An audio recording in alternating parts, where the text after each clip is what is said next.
Hello বন্ধুরা, অনুরাগের ছোঁয়া ধারাবাহিকের দুর্দান্ত একটি নতুন প্রোমো হাজির হয়ে গেছে। আর সেই নতুন প্রোমোতে আমরা দেখতে পাই দীপা ও সূর্য দুজনেই আলাদা হয়ে যায়। তবে সূর্য নতুন করে আবারও ব্যবসা শুরু করে, ক্লিনিকের ব্যবসা।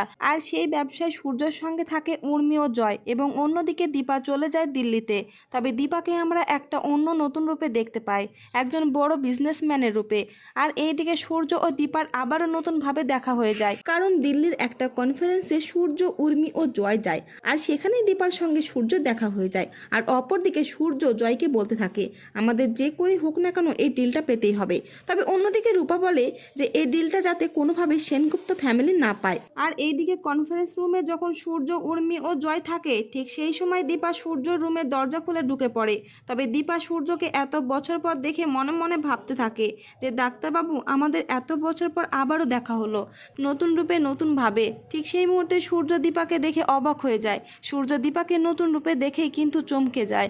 আর তারা দুজন দুজনের দিকে তাকিয়ে থাকে, কারণ এর মাঝে অনেকগুলো বছর কেটে যায়। তবে এতগুলো বছর পর মুখোমুখি সূর্য ও দীপা, এমনকি তাদের দুজনের মধ্যে তৈরি হয়েছে বিশাল দূরত্ব। কিন্তু দূরত্ব হলেও তাদের ভালোবাসা ঠিকই আগের মতোই রয়েছে। তো বন্ধুরা, অনুরাগের ছোঁয়া ধারাবাহিকের নতুন কাহিনী তোমাদের কেমন লাগলো অবশ্যই কমেন্ট করে জানিয়ে দিতে পারো তোমাদের মতামত। আর পরবর্তী আপডেট সবার আগে পেতে অবশ্যই চ্যানেলটিকে সাবস্ক্রাইব করে রাখবেন।